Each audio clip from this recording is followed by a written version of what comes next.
Graça e paz. Graça e paz. Muito bem, gente.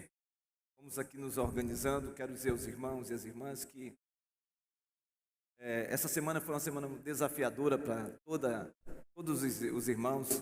Vou pedir só que baixe um pouquinho o meu retorno aqui. Também baixe um pouquinho.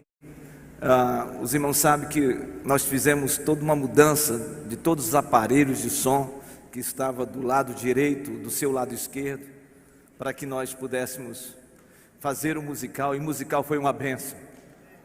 O musical foi uma bênção. Bênção de Deus, não é verdade? Bênção de Deus. E nós estamos nos ajustando aqui. Espero em nome de Jesus que na semana, quando nós nos organizarmos melhor, as coisas estarão muito mais funcionais na nossa igreja.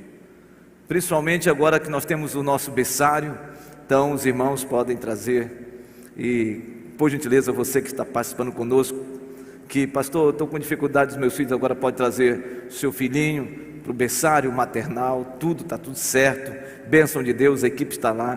Pastor, geração retomou também as atividades, não é? Ou seja, nós estamos retomando a vida orgânica da igreja em termos de semana a semana, e você faz parte disso. E hoje pela manhã eu disse algo e vou repetir aqui, vou repetir aos irmãos. Queridos, por favor, a Bíblia diz: examinai, pois, as Escrituras, porque julgais ter nela vida eterna, e são elas mesmas que testificam de mim. Quem disse isso foi Jesus. E eu quero convidar você que celebra o Senhor, que vem aos cultos aqui à noite, a chegar às 17 horas para participar da escola bíblica da nossa igreja. Irmãos, é fundamental a gente estudar as Escrituras, e Deus deu habilidades, instrumentalidades para muitos irmãos nossos, queridos, amados, que são excelentes professores e professoras para ministrar a palavra de Deus. É onde você pode compartilhar, e eu quero convidá-los, desafiá-los a estar aqui às 17 horas para o ensino. Então é um grande movimento que eu quero fazer nessa igreja, que desejamos fazer, é que todos os irmãos participem de um estudo da escola bíblica. Então, domingo que vem, chega às 17 horas. E no sábado, eu não sei qual é o horário, eu não sei qual é o horário, mas sábado será às 16 horas, onde nós vamos receber aqui todos os nossos convidados, os nossos amados que decidiram conhecer mais a respeito de Jesus. Irmãos, cerca de 800 pessoas, o musical foi uma bênção, e essas 800 pessoas, com certeza outros serão envolvidos, e nós vamos fazer um café. Você que trouxe um convidado, você precisa enviar e trazê-lo também, comunicar ao pessoal da Secretaria de Integração, e no sábado nós vamos estar junto com essas pessoas, compartilhando com elas e dando também a elas a oportunidade de conhecer mais a respeito de Jesus. Esse Jesus, quem é Ele? Porque Ele veio ao mundo. Qual é o caminho da salvação? Qual é a certeza da salvação? A sua nova vida em Cristo. Você já pensou nisso? Vai ser algo maravilhoso. Então quero convidar vocês, irmãos, que convidaram os seus convidados, estejam conosco, tá bom? Muito bem, isto posto, vamos para a palavra de Deus, palavra santa. Vamos abrir as Escrituras. Só melhor abrir para mim um retorno aqui para mim, por favor. Gênesis, por gentileza, capítulo 13. Gênesis capítulo 13. Irmãos, hoje pela manhã foi uma bênção aqui neste lugar, foi maravilhoso, e eu fiz um desafio aos irmãos. Eu creio que daqui a 6 meses, o culto de domingo pela manhã vai estar lotado aqui, vai estar lotado, porque olha, irmãos, está lindo o culto pela manhã aqui. E eu estou achando que daqui a 6 meses aqui não vai ter mais espaço aqui à noite. Que amém é esse, gente? Não. Irmãos, a gente está aqui para celebrar e cultuar a Deus com alegria. Eu creio que brevemente nós vamos ter que colocar mais cadeira nesse lugar. Maravilha. E aí então você vai ter que trazer o seu convidado. Porque se você não trouxer o seu convidado, eu estarei lá na porta olhando, e só entra agora aqui quem trouxer um convidado. A paz no nosso meio. Isso. Amém. Tá. Palavra de Deus. Gênesis capítulo 13, versículos 14 a 18. Quem abriu nesse texto, diga amém. Diz assim a palavra do Senhor: Disse o Senhor a Abrão, depois que Ló se separou dele: ergue os olhos e olha desde onde estás para o norte, para o sul, para o oriente e para o ocidente, porque toda essa terra que vês, eu te darei a ti e a tua descendência para sempre. Farei a tua descendência como o pó da terra, de maneira que se alguém puder contar o pó da terra, então se contará também a tua descendência. Levanta-te, percorre essa terra no seu comprimento e na sua largura, porque eu te darei. E Abraão, mudando as suas tendas, foi habitar nos carvalhais de Mamre, que estão junto a Hebrom, e levantou ali Abraão um altar ao Senhor. Vamos orar, queridos. Deus, muito obrigado por tudo que já aconteceu aqui. Obrigado pela manifestação poderosa do Teu Espírito. Obrigado pela adoração através dos cânticos, a adoração através das nossas ofertas e dízimos que rendemos ao Senhor, como aquilo que o Senhor nos deu, nós estamos devolvendo. Nós Te louvamos porque podemos adorá-lo em oração, mas queremos, Deus, agora adorá-lo com a Sua bendita palavra ministrada aos nossos corações. Ó Deus, o Senhor tem ministrado de uma maneira tão poderosa, tão linda, na vida desta igreja, na vida dos meus irmãos que estão aqui hoje, uma igreja linda do Senhor, como também, ó Deus, os irmãos e as irmãs que estão em suas casas agora também, desejosos, ávidos em ouvir a Sua voz, a Sua palavra. Senhor Deus, venha com o Seu Espírito e nos dê a graça, o entendimento, a direção do Senhor, para a glória e o louvor do nome de Jesus. Amém. O versículo 14 diz: ergue os olhos e olha desde onde estás para o norte, para o sul, para o oriente e para o ocidente. Esse é o tema da nossa mensagem de hoje à noite. Erguei os vossos olhos. Erguei os vossos olhos. Esse texto, essa perícope, este breve texto, contendo versículos de 14 a 18 do capítulo 13 de Gênesis, eu creio, irmãos, que é um marco, é um divisor de águas na vida de Abraão e do povo de Deus. Esse texto é um chamamento a todos aqueles que, erguendo seus olhos pela fé, podem ou devem se apropriar das promessas de Deus para a sua vida. Assim como Deus deu uma palavra, uma promessa a Abraão, quando ele o tira de Ur dos Caldeus, a região da Mesopotâmia, junto com a sua parentela, e diz a ele: Abraão, sai da tua casa, sai da tua tenda, levanta a tua tenda, levanta os teus familiares, e vai para uma terra que eu te mostrarei. E essa palavra profética de Deus para Abraão, com conteúdo de promessa, porque ele disse que faria de Abraão uma grande nação, e não somente uma grande nação, mas daria a Abraão uma terra que ele prometera. Agora esse texto está dizendo aqui que Abraão desce o Neguebe, chega na região de Betel, e já próspero.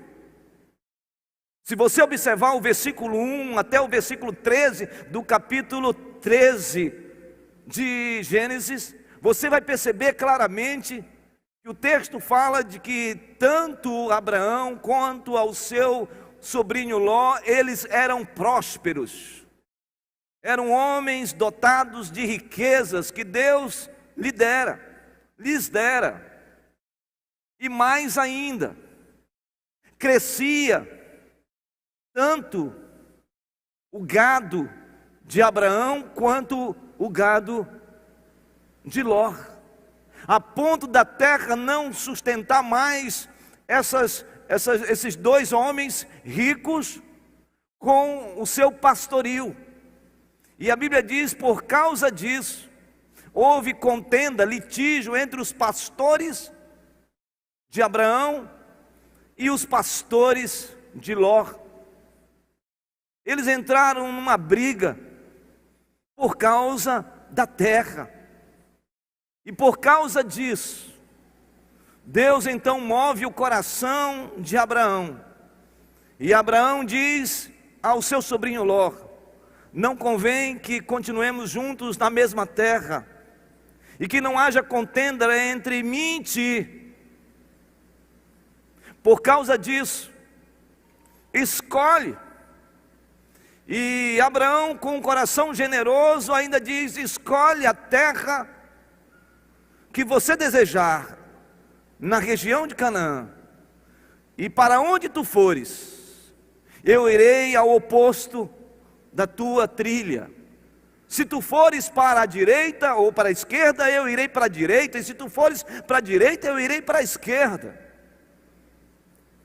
E assim, o texto diz que Ló olhou, ergueu os olhos e viu as campinas do Jordão, um lugar fértil, frutífero, terra saudável, pronto para o pastorio, pronto para o gado, pronto para a produção. E o texto diz que Ló escolhe as campinas do Jordão.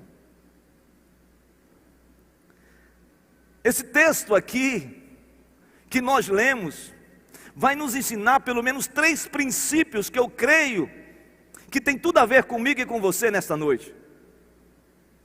Esses 3 princípios que eu entendo de que todos nós, povo de Deus, gente de Deus, precisa também observar quando o Senhor falou a Abraão: Abraão, ergue os teus olhos. O primeiro princípio é que Deus está chamando Abraão, depois da escolha de Ló, para ele erguer os olhos da visão espiritual, para que ele pudesse erguer os olhos da visão espiritual. E os versículos que nós vamos ler nos mostra o Senhor falando isso com Abraão. Observe, por favor, os versículos 14 a 16. Diz assim a palavra: disse o Senhor a Abraão, depois que Ló se separou dele: ergue os olhos e olha desde onde estás para o norte, para o sul, para o oriente e para o ocidente, porque toda essa terra que vês eu te darei, a ti e a tua descendência para sempre. Farei a tua descendência como o pó da terra, de maneira que, se alguém puder contar o pó da terra, então se contará também a tua descendência. Ló olhou para baixo, olhou para a terra, olhou para a realidade que lhes apresentava, e ele escolheu o melhor lugar, o lugar fértil, o lugar que poderia dizer que seria o espaço mais propício ao crescimento e à sua prosperidade, e ele escolhe então as campinas do Jordão.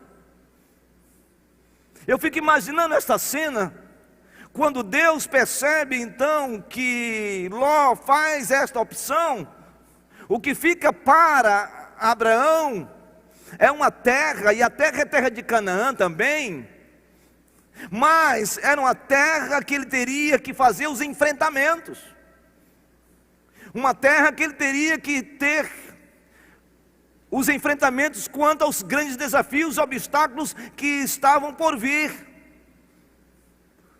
Era terra de cananeu, era terra de heveu, era terra dos heteus, era terra dos heveus, era terra dos jebuseus, era um lugar onde essa gente residia e estavam prontos com toda a sua estrutura bélica para fazer os enfrentamentos. Então, o que o Senhor está dizendo para Abraão é: Abraão, não olhe para a terra como Ló olhou, não olhe para aquilo que aparenta ser o melhor, olha para mim, olha para o céu, olha para a promessa, olha para o que eu falei contigo.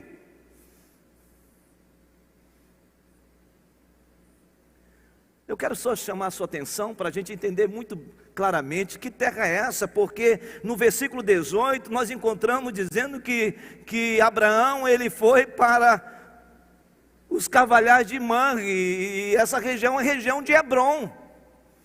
Então eu quero chamar a sua atenção porque Hebrom é conhecido também como Kiriat Arba, e depois você vai entender o que significa isso. Mas abra sua Bíblia, por favor, em Números capítulo 13. Números capítulo 13, por gentileza. Nós vamos folhear as Escrituras. Números 13. Observe, por favor, Números 13. O que diz, a partir do versículo 25. Diz assim a palavra de Deus, no versículo 25 de Números, capítulo 13. Diz assim: ao cabo de 40 dias voltaram de espiar a terra, caminharam e vieram a Moisés e a Arão e a toda a congregação dos filhos de Israel no deserto de Parã, a Cádiz.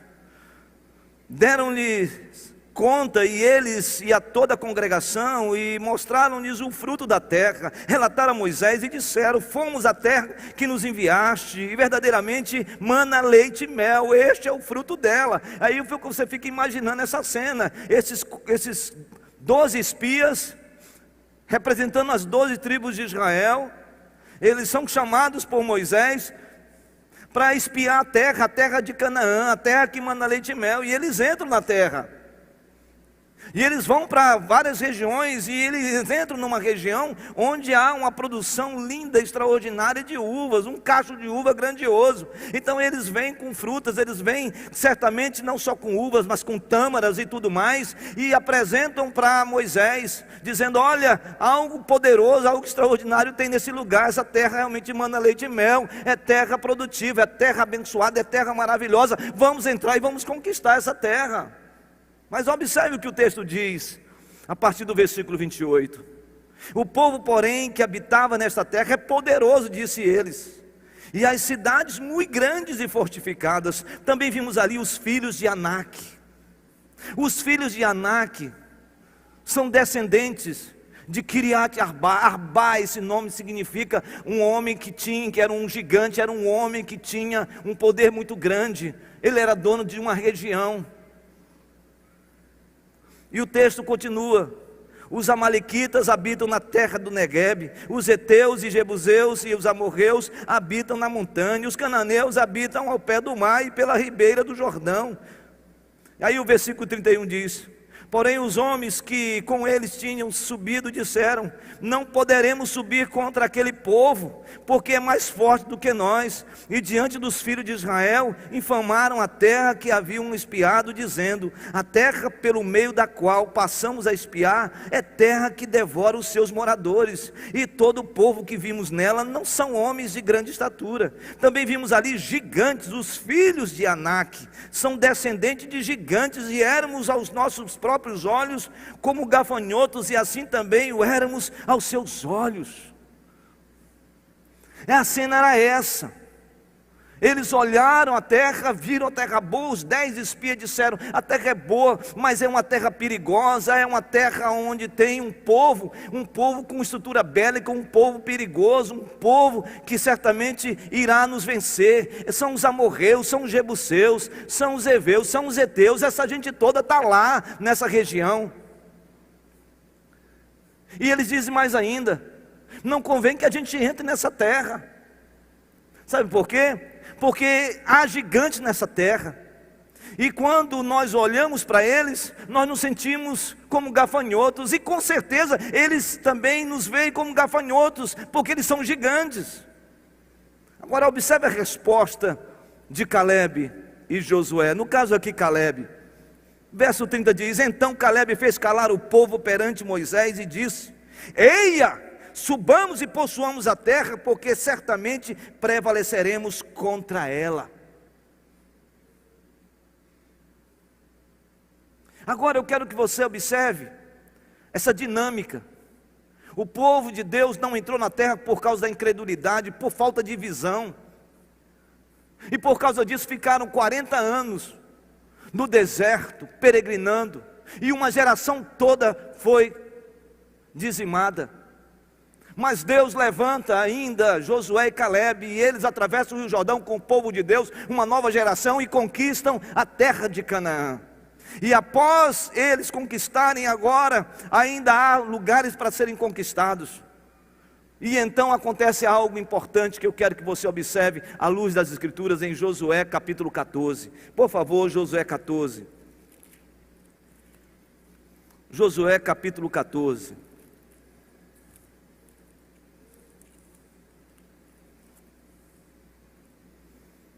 Versículo 6.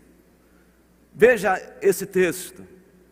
Diz assim a palavra de Deus em Josué capítulo 14, versículo 6. Chegaram os filhos de Judá a Josué em Gilgal, e Calebe, filho de Jefoné, o quenezeu, lhe disse: tu sabes que o Senhor falou a Moisés, homem de Deus, em Cades Barneia, a respeito de mim e de ti. Calebe está falando isso para Josué, os dois que não se arrefeceram, que não retrocederam, mas entraram de pé enxuto, atravessando o Rio Jordão, e começaram as conquistas dessa terra. E o texto diz, no versículo 7, tinha eu 40 anos quando Moisés, servo do Senhor, me enviou de Cades Barneia para espiar a terra, e eu lhe relatei como sentia no coração. Mas meus irmãos que subiram comigo desesperaram o povo, eu porém perseverei em seguir o Senhor meu Deus. Então Moisés naquele dia jurou, dizendo: certamente a terra em que puseste o pé será tua e de teus filhos em herança perpetuamente, pois perseveraste em seguir o Senhor meu Deus. Eis agora, o Senhor me conservou em vida, como prometeu, 45 anos desde que o Senhor falou esta palavra a Moisés, andando Israel ainda no deserto, e já agora sou de 85 anos. Estou forte ainda hoje, como no dia em que Moisés me enviou. Qual era a minha força naquele dia, tal ainda agora para o combate, tanto para sair a ele como para voltar. Agora pois, Josué, dai-me este monte de que o Senhor falou naquele dia, pois naquele dia ouviste que lá estavam os anaquins e grandes e fortes cidades. O Senhor porventura será comigo para os desapossar como prometeu. Josué o abençoou e deu a Calebe, filho de Jefoné, Hebrom em herança, Portanto, Hebrom passou a ser de Calebe, filho de Jefoné, o quenezeu, em herança até o dia de hoje, visto que perseverara em seguir o Senhor Deus de Israel. Dantes o nome de Hebrom era Kiriat Arbá. Este Arbá foi o maior homem entre os anaquins, e a terra repousou da guerra. Você está entendendo o que eu estou falando? Quando Abraão entrou e chegou em Hebrom, haviam gigantes, haviam gente, haviam pessoas ali. E este homem chega nos carvalhais de Manre, se posiciona, ergue suas tendas e se coloca em posição. Sabe por quê? Porque Deus falou para ele erguer os olhos da visão espiritual. Porque ele tinha convicção plena e clara de que Deus tinha dado a ele claramente a terra, uma terra por herança, e que a sua geração, a sua descendência seria como o pó da terra. Meus irmãos, minhas irmãs, esta é uma palavra de Deus para a gente hoje também. Sabe, com certeza Deus deu uma palavra profética para você. Deus já deve ter falado com você algo extraordinário. Deus já revelou uma palavra, uma promessa para a sua vida, para a sua casa, para a sua família, nas Escrituras.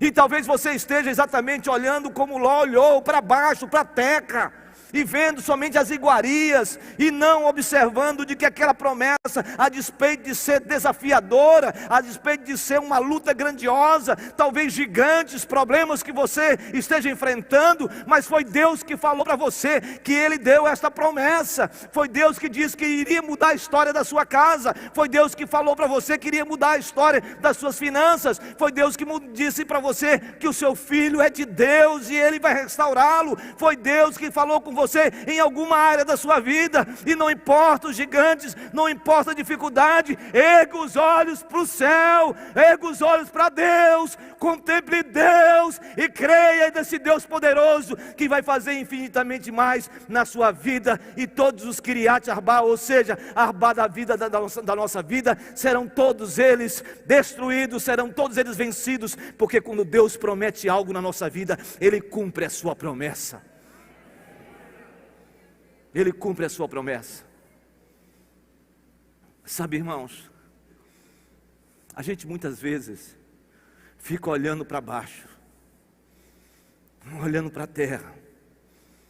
A gente fica olhando para os obstáculos. E a gente, quando se depara com obstáculos, a gente muitas vezes se arrefece. Muitas vezes nós somos movidos a retroceder, a desistir, a não continuar. Eu não sei quais são os obstáculos que você tem enfrentado na sua vida. Meu irmão, não sei qual é o obstáculo, o enfrentamento, o gigante que você tem enfrentado na sua caminhada, você que está nos assistindo hoje. Eu sei os meus, e com certeza você sabe os seus.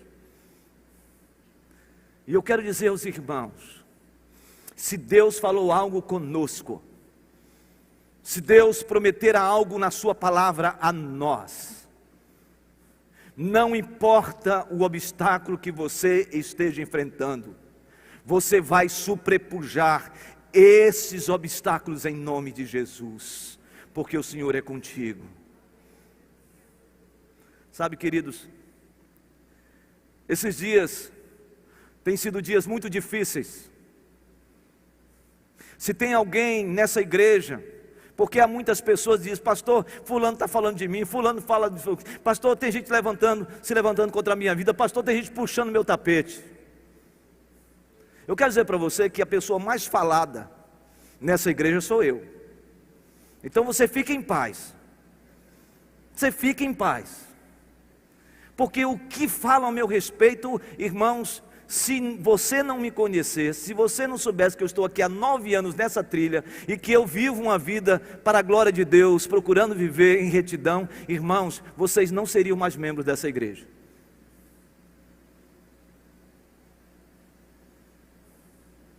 Hoje pela manhã, eu ouvi algo que meu coração se entristeceu demais. Hoje pela manhã alguém disse: pastor, tem uma pessoa saindo da igreja porque descobriram que o senhor pegou 90 mil da igreja e comprou um carro zero para o senhor. Eu falei: que bênção é essa? Que eu não sei. Pastor, estão falando do senhor, estão dizendo isso e aquilo do senhor. Meus irmãos, o conselho dessa igreja me conhece. Os irmãos que caminham comigo me conhecem.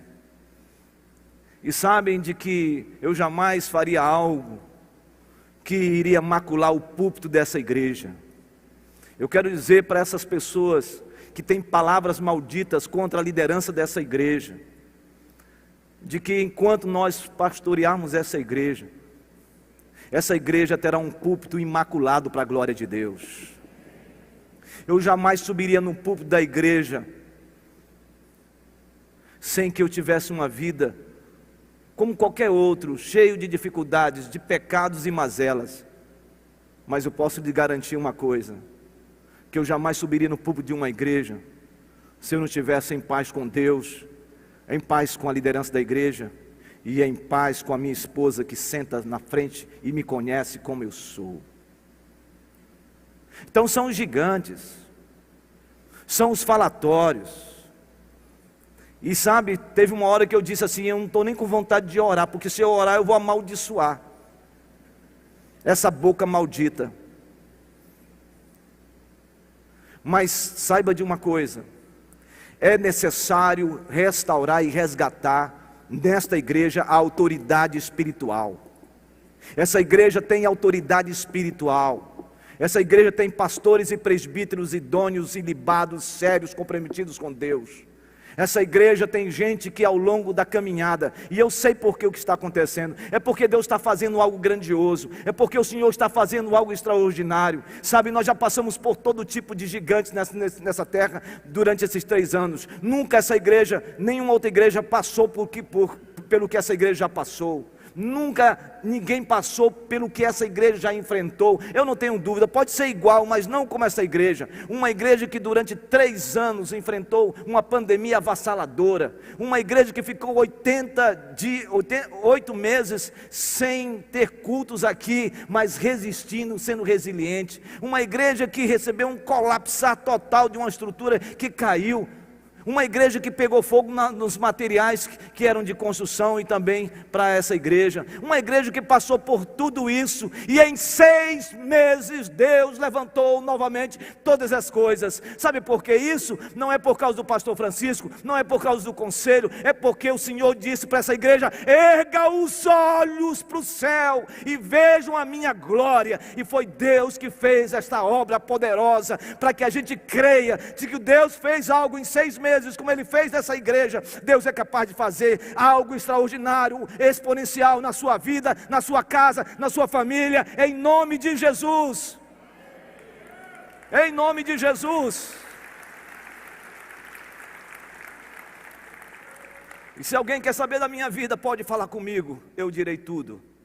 E se alguém quer falar alguma coisa a meu respeito, procure o conselho da igreja. Se alguém quer se levantar contra a minha vida, pode se levantar. Sabe por quê? Porque eu não vou desistir de proclamar o Evangelho e viver uma vida íntegra para a glória de Deus. Então, irmãos, eu vejo o prenúncio de grande avivamento. Se há perseguição aí, entendo o que o Senhor Jesus falou. Bem-aventurados sois vós, quando por minha causa vos injuriarem e disserem todo mal contra vós. Regozijai-vos, exultai, porque grande é o vosso galardão. Eu me alegro no Senhor, porque se o inimigo está falando, é porque a igreja está incomodando. Essa igreja é séria, ela nunca vai negociar o púlpito dela, ela não vai mercantilizar o púlpito dela, ela não vai fazer desse palanque aqui, esse púlpito aqui, um palanque de política partidária. Esta igreja vai viver como a noiva de Cristo, aguardando o noivo, santa para a glória de Deus. A glória de Deus. Erga os olhos, erga os olhos, erga os olhos, erga os olhos espirituais e creia que Deus quer fazer grandemente algo especial na sua vida. Creia nisso. E eu não tenho dúvida que quanto mais nos perseguirem, mais Deus vai acrescentar, mais Deus vai dar graça, mais Deus vai dar direção. Confie em Deus, descanse em Deus.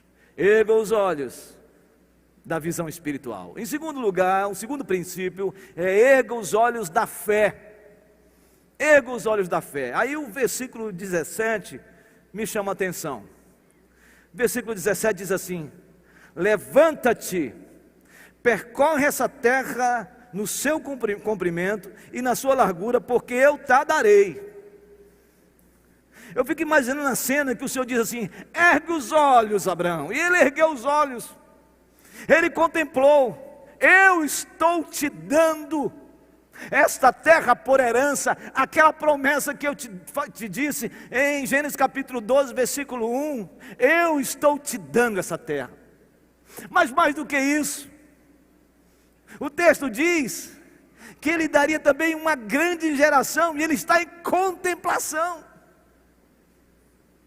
Mas o texto diz algo importante: não basta você apenas olhar, Abraão, não basta apenas você contemplar, levanta-te e percorre toda esta terra, do seu comprimento à sua largura, do norte ao sul, do oriente ao ocidente. Levanta-te. Sabe, irmãos, Deus imputou em nós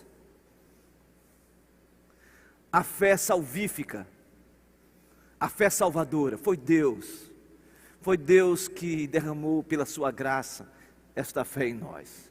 Isso está explícito, de maneira clara e inequívoca, em Efésios capítulo 2, versículo 8 e 9. Pela graça sois salvos, mediante a fé. Isso não vem de vós, é dom de Deus, não de obras, para que ninguém se glorie. É Deus que nos agracia com a sua graça. É um presente de Deus. Nós não merecíamos. As nossas mazelas, os nossos pecados, nós, com a nossa natureza depravada, nós não merecíamos essa graça, mas Ele nos agraciou, Ele nos presenteou com a vida eterna. Mas quando Deus faz isso em nós, gera dentro de nós um aspecto da fé que a gente chama de fé operosa.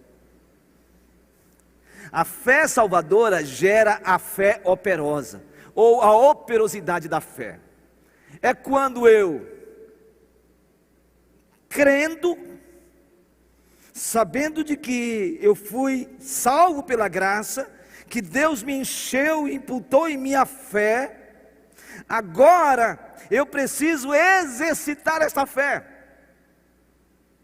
E quando eu exercito essa fé, quando eu vivo a operosidade desta fé, eu vivo uma vida de obediência.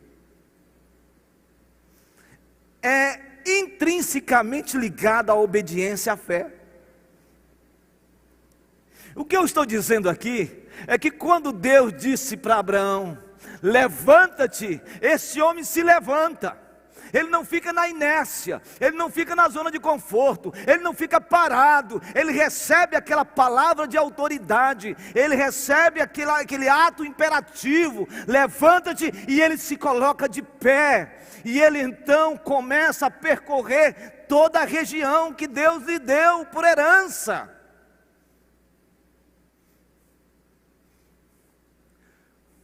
Nós precisamos erguer os nossos olhos da fé. Não basta apenas a gente falar sobre fé, a gente tem que vivenciar a fé, a gente precisa exercitar a fé, a gente precisa crer verdadeiramente. Se Deus falou, Deus vai fazer. Se o Senhor está dizendo para eu caminhar, eu vou caminhar. Se o Senhor está dizendo vai, vá, porque eu estou contigo. É a mesma cena de Moisés olhando para o mar e o povo atrás dele, e ele então contempla o Senhor, e o Senhor diz: por que tu estás clamando a mim? Mande que o povo marche, ou seja, exercite, ponha-se em posição daquilo que eu estou falando, porque o que eu estou falando se transforma em algo é empírico, concreto.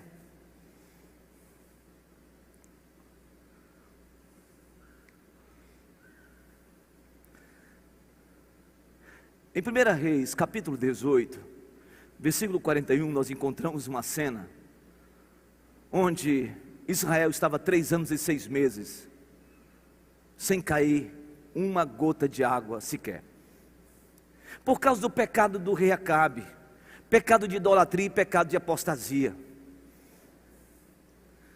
E o texto diz que há um encontro de Acabe com o profeta Elias. Acabe está em desespero porque o povo está morrendo. Acabe está em desespero porque o gado está morrendo, sendo dizimado. Acabe está ali sofrendo e clamando a Elias por uma intervenção, porque não havia mais fruto na terra e a terra estava estéril. Então Elias diz: rei, vai para a tua tenda, porque eu já estou ouvindo barulho de chuva. O rei olha para o céu e diz: esse cara está maluco, porque o céu está azulado.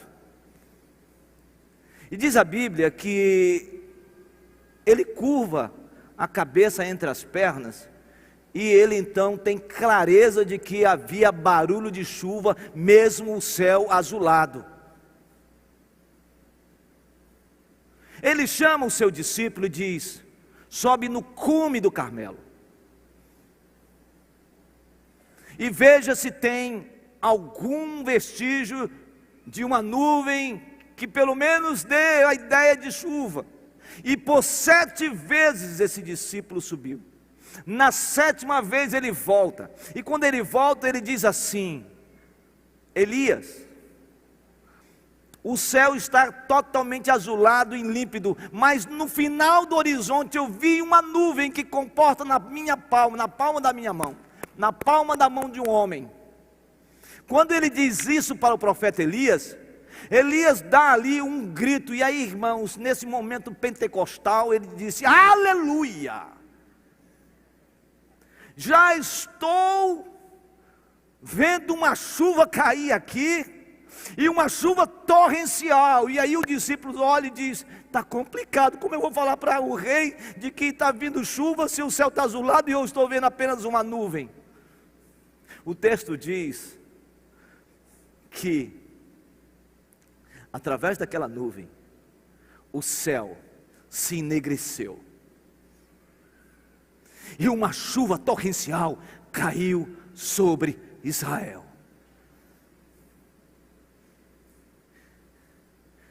O discípulo não viu, o rei Acabe não viu, o povo não viu, mas o profeta viu.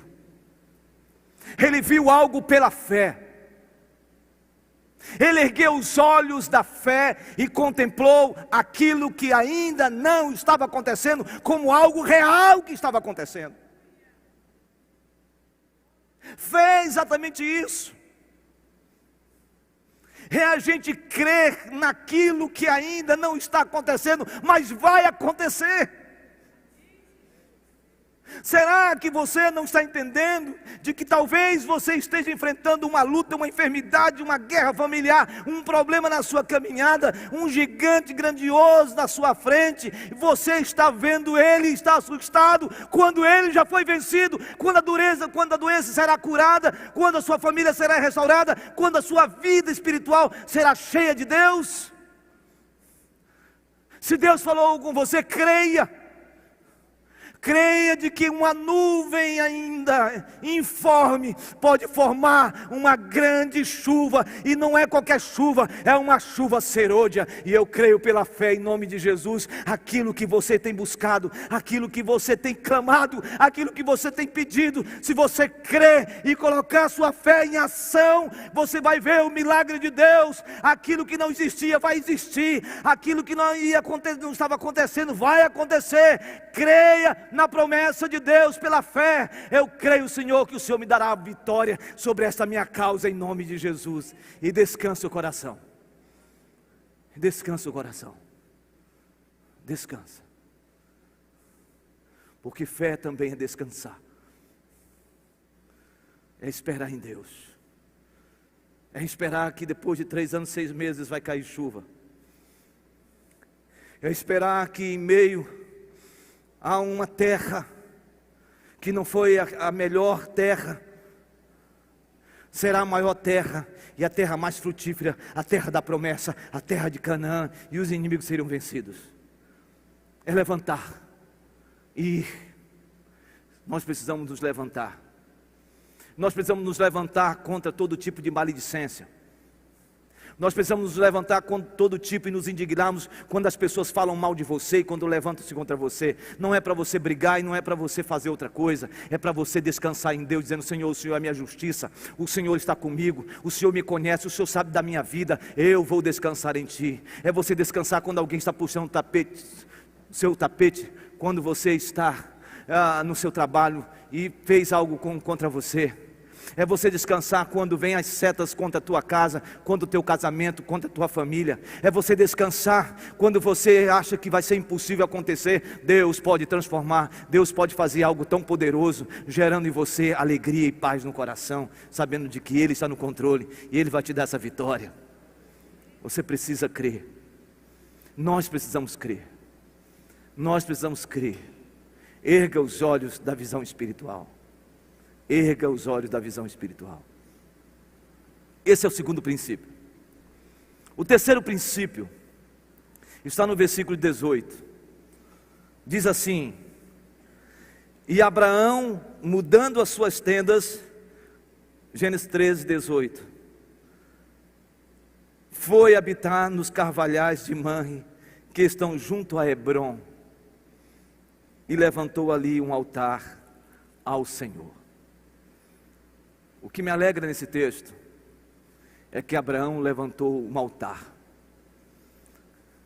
Isso aqui me ensina um terceiro princípio: erga os olhos da adoração. É fácil a gente adorar quando tudo vai bem, mas adorar quando tudo vai mal, só um mover do Espírito de Deus. Abraão, ele levantou um altar de testemunho e adoração. Ele levantou esse altar numa terra politeísta, onde aquelas nações que viviam em Canaã, na terra de Canaã, eram politeístas. Outros panteístas adoravam deuses e olhavam tudo e as coisas, entendendo também que as coisas eram Deus ou deuses. Ele levanta um altar no meio de todas esses altares, essas adorações que começam a partir de Baal e adjacências. Ele levantou um altar de adoração. Ele levantou um altar de adoração, porque ele tinha consciência que tudo aquilo foi Deus que deu a ele. Deus deu a ele. Eu quero convidar você, meu irmão, minha irmã que está aqui nesta noite, em meio às lutas e os enfrentamentos, a erguer os olhos da adoração. Se estão te perseguindo, adore a Deus. Se estão levantando-se contra você, adore a Deus. Se estão falando mal de você, adore a Deus. Se a situação financeira está difícil, adore a Deus. Se o seu casamento está complicado, adore a Deus. Se o seu filho está distante, afastado do Senhor, adore a Deus.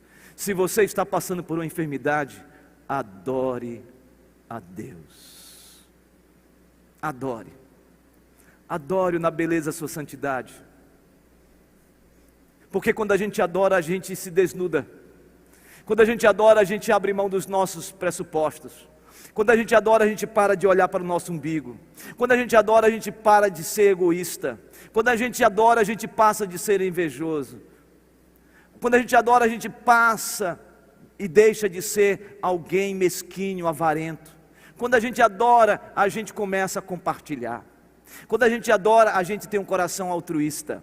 Quando a gente adora, a gente começa a entender que o mais importante é o Senhor na nossa vida. O que mais importa na nossa vida são as pessoas que nos amam, que estão perto de nós. O que mais importa são as pessoas que estão dizendo com você: eu estou contigo, nós estamos em oração e nós vamos prevalecer junto. Sabe, isso é o que importa na nossa vida, sermos adoradores. Jesus estava na cruz e disse: Pai, perdoa-os, eles não sabem o que fazem.